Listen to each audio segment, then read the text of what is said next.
दोस्तों स्टडी 91 के online platform में आप सभी का बहुत बहुत स्वागत है। दोस्तों आज आप सभी के समक्ष फिजिक्स यानी भौतिक विज्ञान में अपने अगले लेक्चर को लेकर हाजिर हूं, जहां हम चर्चा कर रहे थे प्रकाश यानी लाइट के बारे में।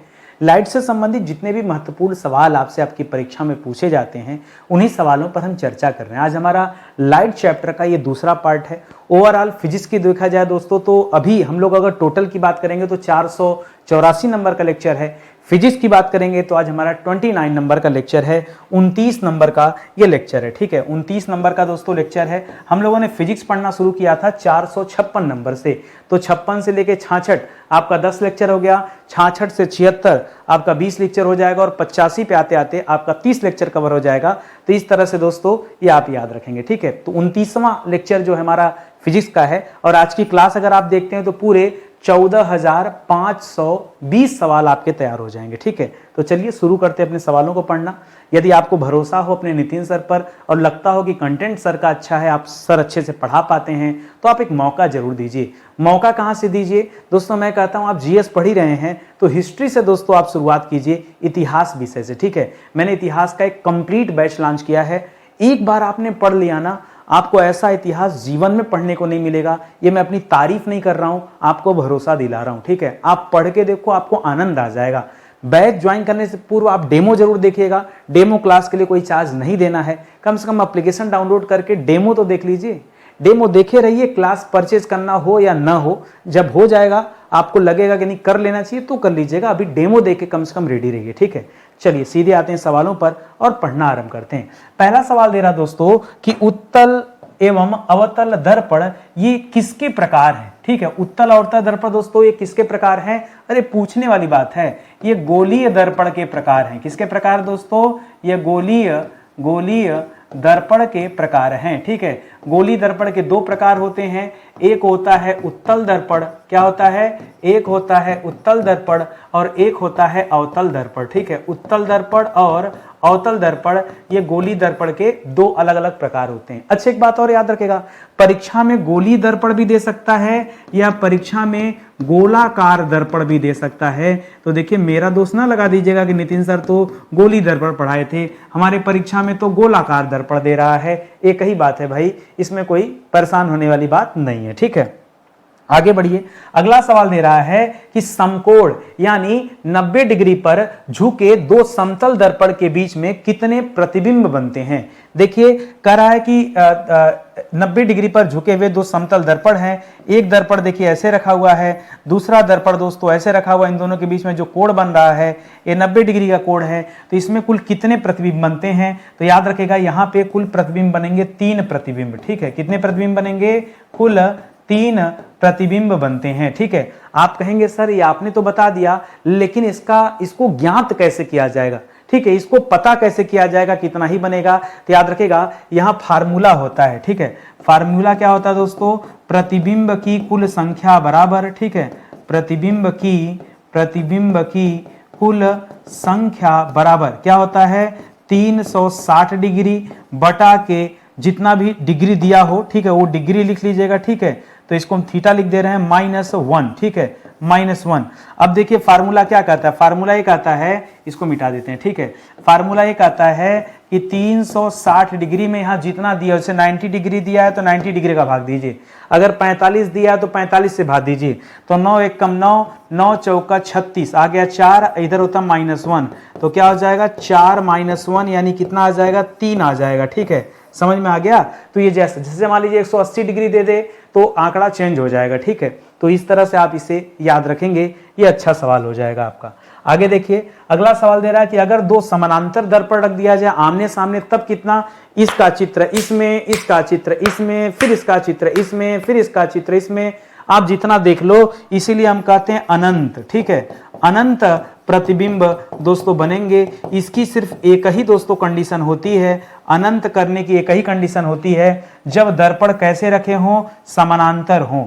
जब समानांतर होगा दर्पण तभी देखिए अनंत प्रतिबिंब बनेगा, नहीं तो अनंत की संभावना नहीं रहेगी। अगर कोण पे रखा होगा तो अनंत की संभावना नहीं होगी, तब तो गिनती हो सकती है। ये तीनों सवाल अपने आप में इंपॉर्टेंट है। ठीक है, चलिए आगे बढ़ते हैं, अगले सवाल को पढ़ते हैं। कह रहा ट्रक चालकों या मोटर कारों में चालक के बगल में जो शीशा लगा होता है वो उसमें कौन सा दर्पण लगा होता है? तो चालक के बगल में जो शीशा होता है दोस्तों उसमें होता है उत्तल दर्पण। और मैं आपको उत्तल दर्पण की खासियत बता दूं, उत्तल दर्पण एक बहुत बड़े क्षेत्र को एक छोटे शीशे में प्रेजेंट कर देता है। यही कारण है कि जो एक चालक के बगल में दोस्तों ये शीशा लगा होता है, ये कैसा शीशा होता है? उत्तल दर्पण होता है। उत्तल दर्पण की खासियत होती है कि बड़े चित्रों को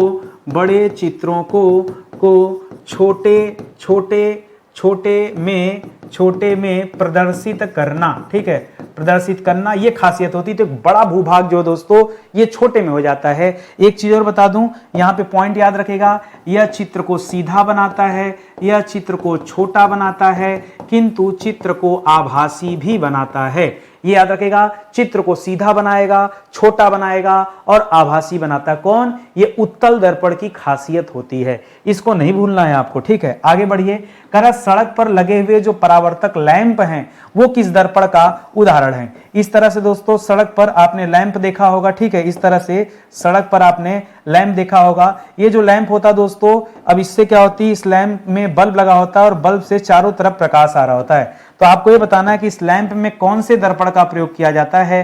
तो याद रखेगा उत्तल दर्पण या अवतल दर्पण। तो याद रखेगा यह भी उत्तल दर्पण इसमें लगा होता है, ठीक है। उत्तल दर्पण का काम क्या होता है दोस्तों? देखिए, अब यह प्रकाश जिस तरह से ये उल्टा काम हो रहा था, एक बड़े क्षेत्र के जो है प्रतिबिंब को छोटे में प्रेजेंट करना, ये तो एक साइड हो गया। दूसरे साइड से देखिए क्या हो सकता है, अगर हम मान लीजिए अंदर वाले में उत्तल दर्पण के अंदर है तो बाहर देख रहे थे बड़ा क्षेत्र, तो ये उल्टे वाले कंडीशन में आपको देखना है, ठीक है। यह क्या करता है उत्तल दर्पण? ये रोशनी को फैला देता है, ठीक है। उत्तल दर्पण क्या करता है, ठीक है, यह प्रकाश को फैला देता है। क्या करता है? फैला देता है ताकि प्रकाश ज्यादा क्षेत्रों तक फैल सके। अगर उत्तल दर्पण नहीं होता तो प्रकाश वहीं का वहीं गिर जाता। उत्तल दर्पण की वजह से प्रकाश फैल जाता है। ये दोस्तों आप याद रखेंगे, ये परावर्तक लैंप में उत्तल दर्पण हो जाएगा, ठीक है। आगे बढ़िए। करा आंख, कान एवं नाक के डॉक्टरों द्वारा किस दर्पण का उपयोग किया जाता है? तो याद रखेगा यहां पर अवतल दर्पण का यूज किया जाता है, ठीक है। अवतल दर्पण क्या करता है? अवतल दर्पण क्लियरिटी के लिए होता है, ठीक है। यह चित्रों को बड़ा कर देता है। यह चित्रों को क्या कर देगा अवतल दर्पण? याद रखेंगे वस्तु को बड़ा करके प्रेजेंट करता है, ठीक है। वस्तु को बड़ा कर देता है। तो जितने भी डॉक्टर होते हैं इनको रोग का निदान करने के लिए, ठीक है, चीजों को छोटे में नहीं चीजों को बड़े साइज में देखना होता है, तो वस्तु को बड़ा भी कर देता है और सीधा प्रतिबिंब बनाता है, ठीक है।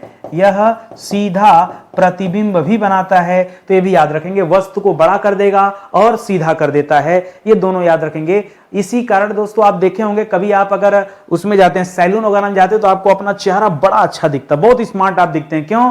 क्योंकि वो वहां पे जो दर्पण होता है वो अवतल दर्पण होता है, वो आपके चेहरे पर, और अवतल दर्पण की खासियत होती है ब्राइटनेस अपने आप आ जाता है।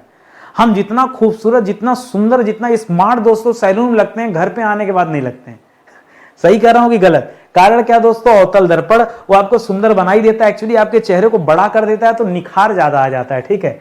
करा दाढ़ी बनाने में किस दर्पण का यूज करते हैं? भाई दाढ़ी बना रहे हैं, मूंछ बना रहे हैं, बाल काट रहे हैं, तो चीजें बड़ी दिखनी चाहिए। तो यहां भी दोस्तों क्या हो जाएगा?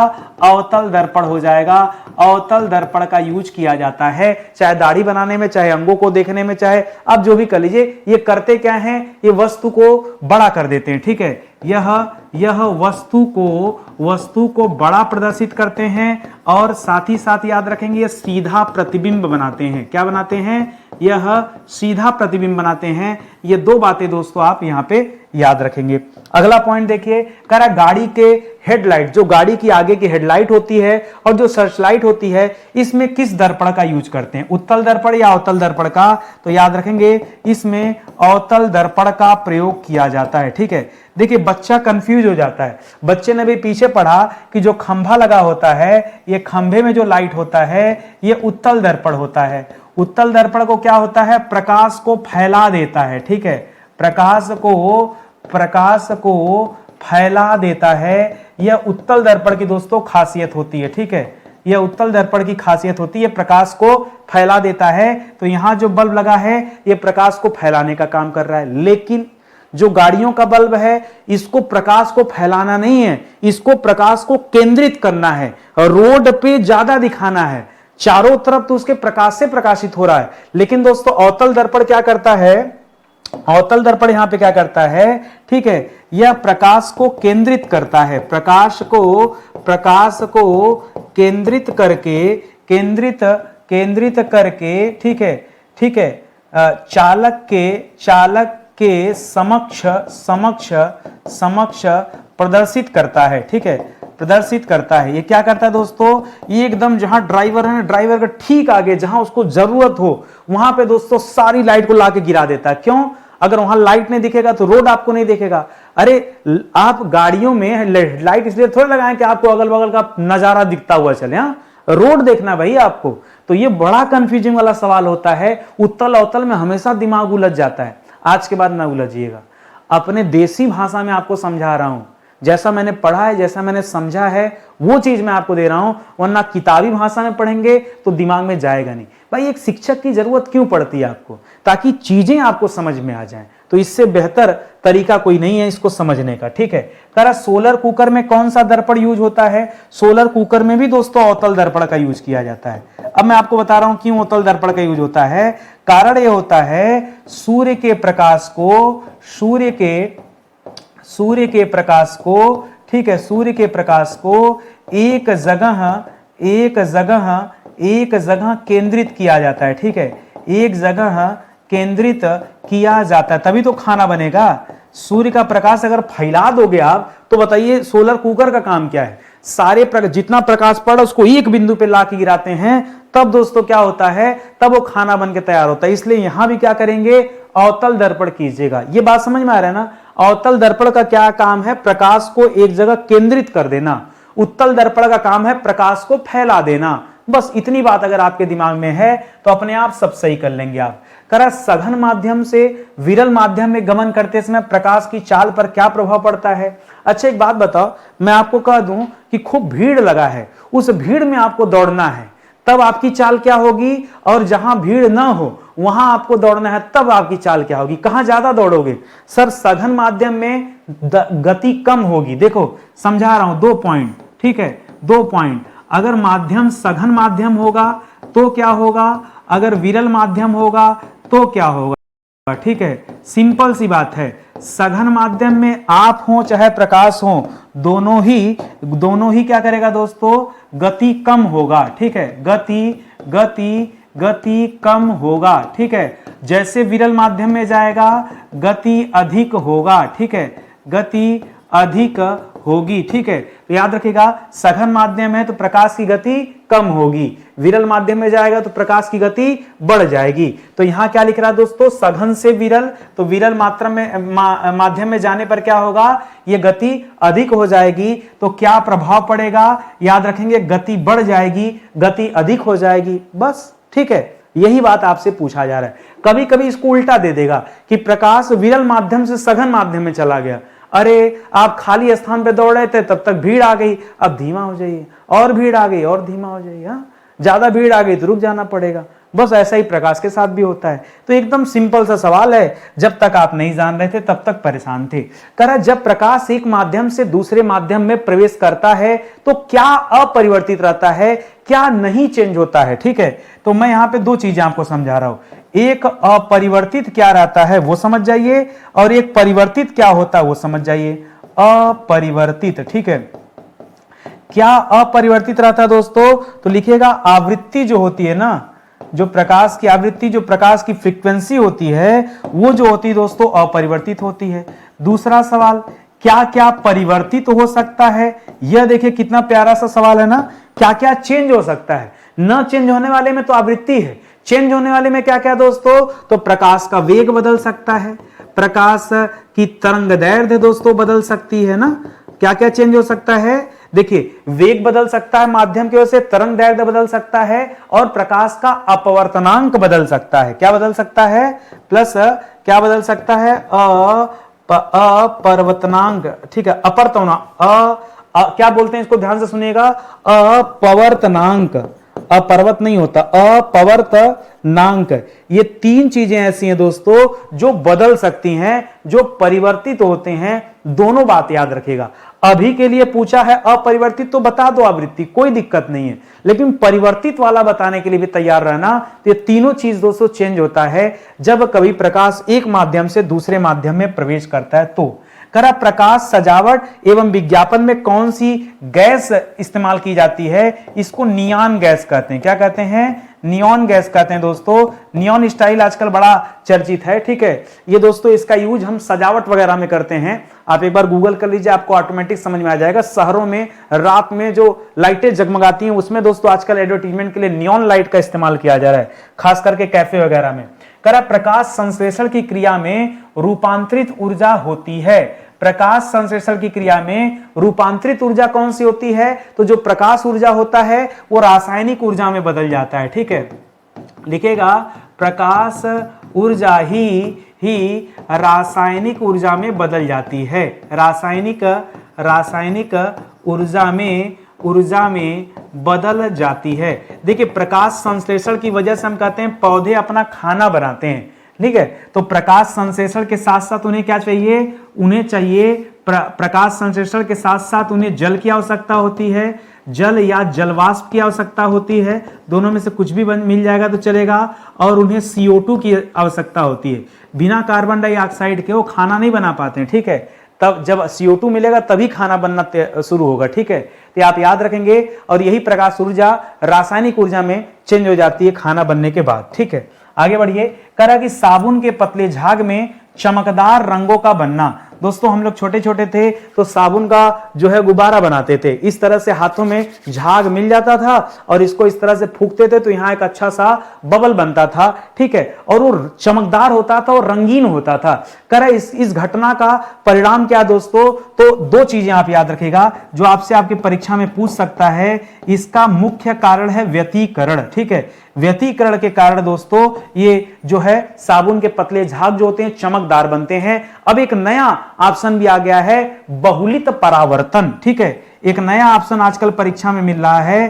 क्या मिलता है? बहुलित, साफ साफ लिखिए, बहुलित परावर्तन, ठीक है। बहुलित परावर्तन, यह भी दोस्तों एक ऑप्शन मिल रहा है आजकल, तो इसको भी आप समझिएगा, ठीक है। ये आप याद रखेंगे, अच्छा सवाल हो जाएगा। आगे बढ़िए, अगला सवाल। करा कि प्रकाश के अपवर्तन के कारण घटने वाली घटनाएं, दोस्तों 2-3 घटनाएं आप बता दीजिए तो अच्छा हो जाए, ठीक है। सबसे ज्यादा जो परीक्षा में पूछा जाता है वो ये पूछा जाता है रात में तारों का टिमटिमाना। रात में तारों का टिमटिमाना यह किसका उदाहरण है दोस्तों? तो याद रखेगा यह प्रकाश के अपवर्तन का उदाहरण है। किसका उदाहरण है? प्रकाश के अपवर्तन का। दूसरा याद रखेगा दोस्तों, ठीक है, पानी की तली में गिरा हुआ सिक्का, ठीक है, या लिखिए गिरे हुए सिक्के, ठीक है। गिरे हुए सिक्के का उठा हुआ प्रतीत होना, ठीक है। उठा हुआ प्रतीत होना, ठीक है। यह भी दोस्तों अच्छा एग्जाम्पल है, ठीक है। इसको याद रखेंगे, ठीक है। यह भी अच्छा एग्जाम्पल है। तीसरा लिखिएगा, ठीक है। ये दो जो एग्जाम्पल परीक्षा में पूछा जाता मैं केवल वही बता रहा हूं, ठीक है। द्रव में, ठीक है, या जल में, लिखिए द्रव में अंशतः, ठीक है, आधा थोड़ा हिस्सा, ठीक है, अंशतः डूबी हुई छड़ी का, ठीक है, छड़ी का टेढ़ा दिखाई देना, ठीक है। टेढ़ा दिखाई देना, ठीक है, टेढ़ा दिखाई देना। यह भी दोस्तों क्या है? यह प्रकाश के अपवर्तन का अलग अलग उदाहरण है जो आपसे आपकी परीक्षा में पूछा जाता है, ठीक है। और ये सबसे ज्यादा आने वाले दोस्तों सवाल हैं जो मैं आप सभी को दे रहा हूं, ठीक है। एक चीज और याद रखिएगा, अभी तक मैंने आपको कुल 6 विषय पढ़ा दिया, जिसमें ancient history, medieval history, modern history, आपका संविधान विषय, विश्व का भूगोल और भारत का भूगोल। ये 6 विषय मैंने विधिवत पढ़ा दिया। जिस तरह से आज पढ़ा रहा हूं ना सवाल जवाब, इसी तरह से मैंने पढ़ाया। और 7वां विषय दोस्तों हम लोग जो पढ़ रहे हैं ये आपका है फिजिक्स विषय, ठीक है। ये 7वां हमारा फिजिक्स विषय है और इसको 456 नंबर से पढ़ना शुरू किया गया था। अब 484 पे आ गए हैं। कुल मिला के 29 लेक्चर दोस्तों ये आपके कवर हो गए, ठीक है।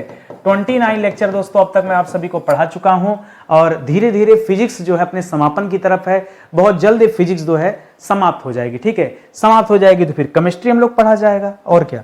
चलिए आगे बढ़ते हैं। करा सूर्योदय के कुछ समय पहले, यानी जब सूर्य नहीं उगा होता है उसके कुछ समय पहले तक और सूर्यास्त के कुछ समय बाद तक, ठीक है, बाद तक सूर्य जो है क्षितिज के नीचे होने पर भी, ध्यान दीजिएगा, क्षितिज के नीचे होने पर भी हमें दिखाई पड़ने लगता है। यह किसका उदाहरण है? यह भी प्रकाश के अपवर्तन का ही उदाहरण है, ठीक है। किसका उदाहरण है? यह भी प्रकाश के अपवर्तन, ठीक है, अपवर्तन का उदाहरण है, ठीक है। प्रकाश के अपवर्तन का उदाहरण है, ठीक है। ये आप याद रखेंगे। सूर्योदय का क्षितिज के नीचे रहने पर भी थोड़ा दिखाई देना या सूर्यास्त के पहले क्षितिज के नीचे हो जाने पर भी दिखाई देना, यह प्रकाश के अपवर्तन का उदाहरण है। कर पूर्ण आंतरिक परावर्तन की शर्तें दोस्तों कौन कौन सी होती? पूर्ण आंतरिक परावर्तन के कारण ही दोस्तों हीरा चमकता है, ठीक है। क्या होता है? हीरा चमकता है, ठीक है। हीरा चमकता है। या फिर हम कह दें मृग मरीचिका बनती है, ठीक है। मृग मरीचिका बनती है, ठीक है। खैर ये तो मैं आपको उदाहरण दे रहा हूं। अभी पूछ रहा कि कौन कौन सी इसकी शर्तें होती हैं, तो इसकी दो शर्तें होती हैं। प्रकाश जो होता है वो सघन माध्यम से विरल माध्यम में जा रहा होता है। इसकी पहली शर्त दोस्तों क्या है? इसकी पहली शर्त है कि प्रकाश सघन माध्यम से विरल माध्यम में गमन करता है, ठीक है। गमन करता है, ठीक है। पहला तो ये हो जाएगा सघन से विरल माध्यम, ठीक है। दूसरा आपतन कोण क्रांतिक कोण से अधिक हो जाता है, ठीक है। आपतन कोण ये सब आगे मैं बताऊंगा अभी आपको, ठीक है। आपतन कोण क्रांतिक कोण से, ठीक है, क्रांतिक कोण से अधिक हो जाता है। चमकने का ये सबसे बड़ा कारण है, अधिक हो जाता है। ये दो कारण है जिसकी वजह से चमक पैदा होती है, ठीक। अगर ये दोनों कारण ना हो तो पूर्ण आंतरिक परावर्तन होगा नहीं, चमक पैदा होगी नहीं, फिर ना तो मृग मरीचिका बनेगी और ना ही जो है हीरा चमकेगा। ये उसी कारण चमक पाते हैं, ठीक है। अगला सवाल, करा पूर्ण आंतरिक परावर्तन के कारण घटने वाली दोस्तों घटनाएं कौन कौन सी है बताए? तो दो चीज तो मैं पहले बता दिया। पहला हीरा का चमकना, ठीक है। हीरा का चमकना, ठीक है। और क्या दोस्तों इसके अलावा? हीरा का चमकना। दूसरा लिखिएगा रेगिस्तान में मृग मरीचिका का बनना। रेगिस्तान में मृग मरीचिका का बनना, मृग मरीचिका का बनना। दूर से आपको लगेगा पानी है, सच में वहां कोई पानी नहीं होता है। उसी पानी की तलाश में लोग भटक जाते हैं, ठीक है। जो राहगीर होते हैं उनको लगता है पानी है, वो भटक जाते हैं, ठीक है। कभी कभी हम रोड पे चलते हैं, अगर दोनों तरफ पेड़ हो तो पेड़ की छाया की वजह से हमें पानी नजर आता है। ये आप ध्यान दीजिए, वो भी एक तरह की मृग मरीचिका ही होती है, ये आप याद रखेंगे, ठीक है। मृग मरीचिका जो होती है दोस्तों, याद रखेगा, मृग मरीचिका जो होती है ये गर्म रेगिस्तान और ठंडे रेगिस्तान दोनों जगह बनती है, ठीक है। गर्म रेगिस्तान में भी बनती है और जो ठंडे रेगिस्तान होते हैं वहां भी बनती है। ठंडा रेगिस्तान में जानते हैं क्या होता है? जो पूरी तरफ से बर्फ से आच्छादित रहता है, ठीक है। ऐसे भी उन्हें भी रेगिस्तान कहा जाता है, ठीक है। तो ये दोनों जगह दोस्तों बनती है मृग मरीचिका, इसे आप जो है ध्यान में रखिएगा। करा प्रकाशिक तंतु में संचार दोस्तों ये किस रूप में होता है? प्रकाशिक तंतु यानी ये ऑप्टिकल फाइबर की बात कर रहा है, ठीक है। प्रकाशिक तंतु यह किसकी बात कर रहा है दोस्तों? यह ऑप्टिकल फाइबर की बात कर रहा है, ठीक है। इसमें संचार किस रूप में होता है? तो प्रकाश के रूप में होता है, प्रकाश तरंग के रूप में होता है, ठीक है। इसमें संचार प्रकाश तरंग के रूप में होता है, ऐसे लिखेगा, प्रकाश तरंग के रूप में होता है। इसे दोस्तों आप जो है ध्यान में रखेंगे, ठीक है, ऑप्टिकल फाइबर में। आगे बढ़िए, करा प्रकाशिक तंतु का उपयोग, इस ऑप्टिकल फाइबर का उपयोग कहां पे करते हैं? तो संचार क्रियाओं के लिए बहुत सारा होता है इसका उपयोग। पहला उपयोग लिखिएगा, ठीक है, संचार में, ठीक है। संचार में डेटा ट्रांसमिशन के लिए, ठीक है। डेटा ट्रांसमिशन के लिए कोई भी सूचना एक स्थान से दूसरे स्थान पे पहुंचानी है तो सबसे तेज जो स्पीड है वो इसी की अभी है वर्तमान में, ऑप्टिकल फाइबर की। ठीक है, दूसरा, ठीक है, हाँ, आंतरिक, शरीर के आंतरिक भागों की जांच के लिए, ठीक है, शरीर के आंतरिक भागों की जांच, ठीक है, आंतरिक भागों की जांच के लिए, ठीक है। ये जो एंडोस्कोपी वगैरह आप करते हैं उसमें भी दोस्तों इसका यूज किया जाता है। इसके अलावा जो लेजर से हम कवर करते हैं, ठीक है, लेजर में, ठीक है, लेजर में, ठीक है, लेजर के रूप में, ऐसे लिख लीजिए, लेजर के रूप में भी दोस्तों इस ऑप्टिकल फाइबर का यूज किया जाता है, प्रकाशिक तंतु का यूज किया जाता है। इसे भी दोस्तों आप याद रखेंगे। ठीक है, और आगे बढ़िए। करा इंडोस्कोप या इंडोस्कोपी जो होता है, मरीज के पेट के अंदर जो परीक्षण किया जाता है, यह किस सिद्धांत पर काम करता है? यह प्रकाश के पूर्ण आंतरिक परावर्तन के सिद्धांत पर काम करता है। किस सिद्धांत पर? प्रकाश के पूर्ण आंतरिक परावर्तन, ठीक है, पूर्ण आंतरिक परावर्तन के सिद्धांत पर यह काम करता है, जो एंडोस्कोपी होता है ये। ठीक है, तो इसे भी आप याद रखेंगे। जो मृगमरीचिका जहां याद रखा था, या फिर जहां पर आपने हीरे का चमकना याद रखा था, उस वाले उदाहरण में इसे भी जोड़ लीजिएगा। करा मरीचिका यानी जो मिरेज होता है, इसके लिए कौन सा कारक दोस्तों उत्तरदायी होता है? क्या क्या दोस्तों कंडीशन यहां पे जरूरी होती है? दो चीज, एक तो आपने पढ़ लिया पूर्ण आंतरिक परावर्तन, ठीक है, दो चीजें जरूरी है, एक तो पूर्ण आंतरिक परावर्तन दोस्तों जरूरी है, दूसरा जरूरी है स्थलीय तापन। ठीक है, क्या जरूरी है? स्थलीय तापन जरूरी है दोस्तों। ये दो चीजें अति आवश्यक है किसके लिए? मरीचिका के लिए। ठीक है, मरीचिका के लिए दोनों चीजें दोस्तों जरूरी होती हैं, याद रखेंगे। करा उचित रीति से कटे हुए हीरे की असाधारण चमक का क्या कारण है? यह हीरा जो है दोस्तों, इसकी चमक आम की अपेक्षा दोस्तों बहुत अधिक होती है। यह असाधारण चमक का दोस्तों क्या कारण है? फिर से वही बता दिया, वही पूर्ण आंतरिक परावर्तन। ठीक है, पूर्ण आंतरिक परावर्तन। ठीक है, शीशे में क्या होता है दोस्तों कि जो आपतन कोण है वो क्रांतिक कोण से अधिक हो जाता है, जिसकी वजह से ये और ज्यादा चमकदार हो जाता है। ठीक है, प्रकाश एक बार इसके अंदर जाता है तो वो क्या करता है? वो एकदम आंतरिक परावर्तन उसका होता रहता है, और इस वजह से चमक और ज्यादा पैदा होने लगती है। ठीक है, करा त्रिविमीय, जिसे 3 डायमेंशनल बोलते हैं, ये तकनीक दोस्तों क्या कहलाती है? इस तकनीक को कहा जाता है होलोग्राफी। क्या कहा जाता है? होलोग्राफी कहा जाता है। ठीक है, त्रिआयामी तकनीक को क्या कहा जाता है? होलोग्राफी कहा जाता है। होलोग्राफ वगैरह लगता होगा किसी चीज के, किसी प्रोडक्ट के गुणवत्ता के लिए भी दोस्तों बताया जाता है, होलोग्राफ लगाया जाता है कि वो हमारा स्टिकर है, वो हमारा चिन्ह है, जो ये बताता है कि नहीं ये उत्पाद जो है ये ओरिजिनल है। इस तरह से भी दोस्तों उसका यूज किया जाता है। करा तड़ित की चमक। तड़ित माने जब समझते हैं क्या होता है?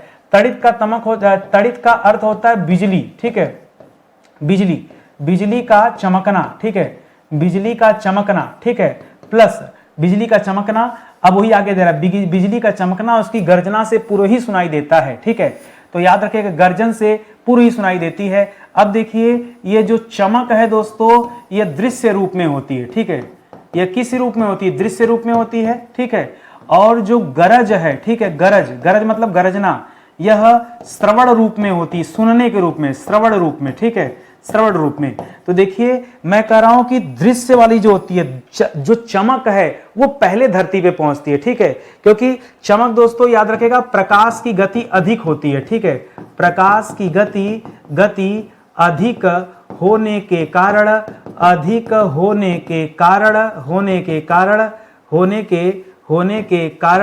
ठीक है, जल्दी पहुंचती है। ठीक है, जल्दी पहुंचती है। रुकिए मैं आपको अपनी भाषा में समझाता हूं। कहने का तात्पर्य है आसमान में चले जाइए। अब मान लीजिए 12 किलोमीटर ऊपर जाने के बाद ये बादल हैं, और वहीं से दोस्तों ये गरजना चमकना चल रहा है। अब मुझे आप बताइए कि प्रकाश की गति अधिक है या ध्वनि की गति अधिक है? दोनों में से किसकी अधिक होती है? तो आप पढ़ेंगे कि प्रकाश की गति क्या होती है दोस्तों? अधिक होती है। ठीक है, प्रकाश की गति अधिक होती है किसकी अपेक्षा? ध्वनि की गति से। ठीक है, ध्वनि की गति से प्रकाश की गति दोस्तों अधिक होती है, ऐसा आप जानते हैं। और जब अधिक होती है तो प्रकाश पहले आएगा, आवाज बाद में आएगी। पहले चमक आएगा, आवाज बाद में सुनाई देगी। ठीक है, तो कभी दोस्तों बिजली चमके तो आप देखिए पहले क्या आ जाती है, पहले चमक आ जाती है, बाद में बादल करता धूम, ठीक है, बाद में वो गरज की आवाज आती है, ठीक है, क्यों, ध्वनि पीछे हो जाती है और वो दृश्य प्रकाश जो पहले आ जाता है। कह प्रकाश का कणिका सिद्धांत जो है फोटान, ठीक है, फोटान, ठीक है, फोटान थ्योरी जो दोस्तों पहली बार किसने दिया था कणिका सिद्धांत, ये बताया तो आपको पिछली क्लास में बताया था, इसे आइजैक न्यूटन ने दिया था। किसने दिया था, सर आइजैक न्यूटन ने दिया था।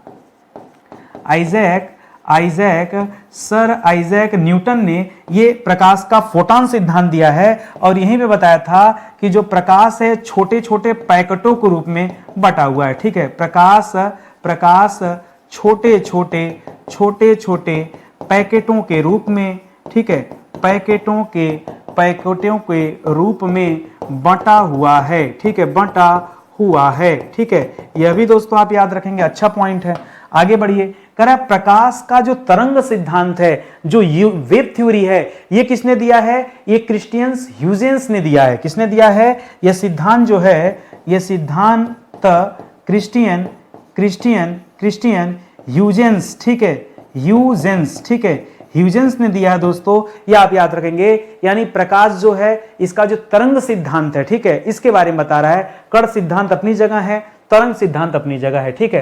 कह रहा है प्रकाश के व्यतिकरण का सिद्धांत दोस्तों किसने दिया, पीछे आपने व्यतिकरण के कारण आपने पढ़ा था, व्यतिकरण के कारण ही, ठीक है, बुलबुले, ठीक है, ठीक है, झाग के बुलबुले, ऐसे लिखे, झाग के बुलबुले चमकीले दिखाई देते हैं, ठीक है, चमकीले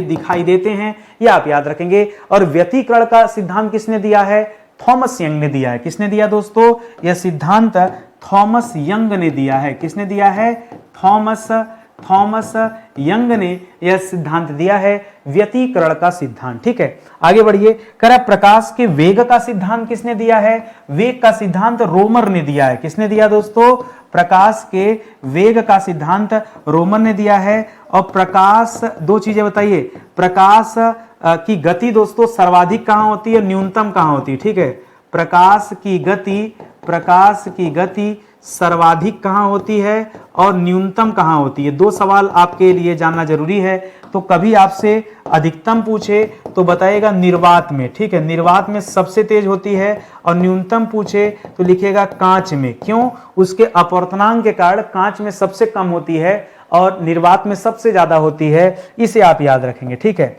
आगे कह रहा है हीरे के लिए क्रांतिक कोण का मान कितना होता है दोस्तों, हीरे के लिए हमने पढ़ा था दोस्तों कि आपतन कोण क्रांतिक कोण से अधिक हो जाता है। क्या पढ़ा था, आपतन कोण क्रांतिक कोण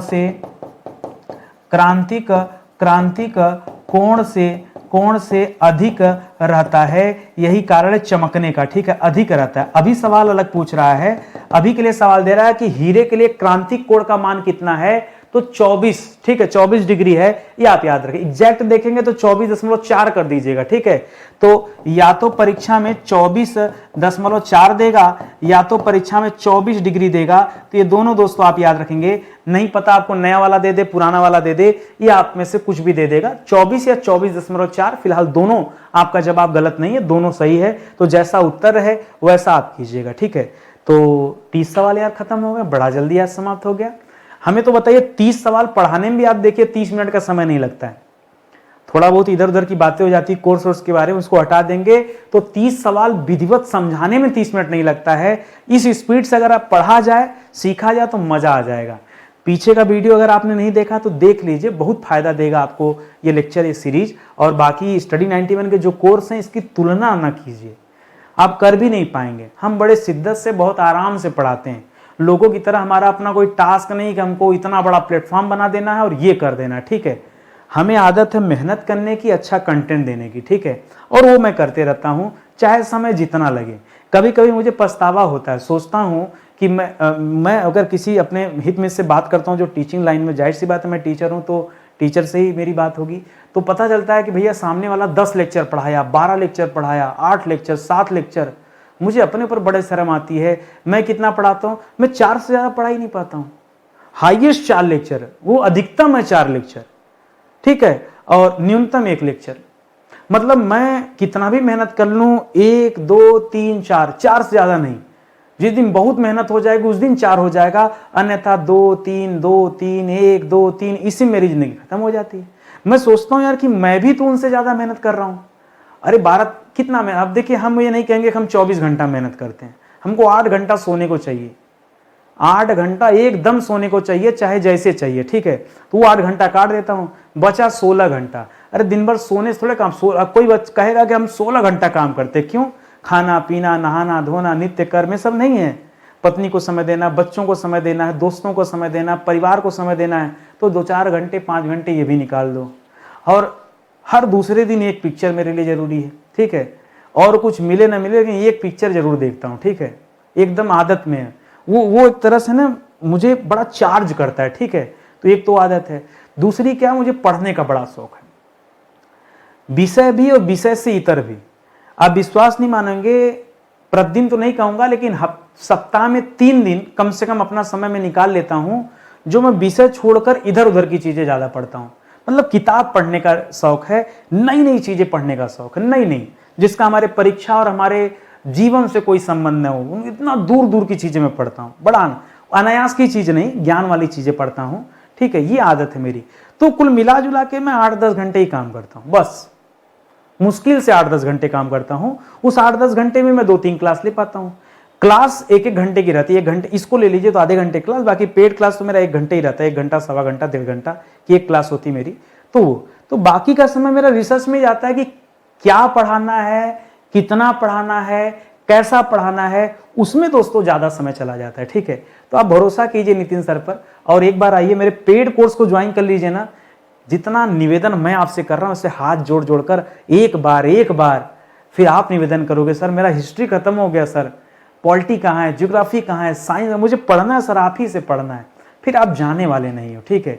तो आइए, आपका स्वागत है। एप्लीकेशन हमारा है स्टडी 91 ऑफिशियल, आप ज्वाइन कीजिए, डाउनलोड कीजिए, कोर्स यहाँ दिए गए हैं, एकदम सटीक तरीके से दोस्तों चीज़ें पढ़ाई जा रही। मौका दीजिए, जुड़िए।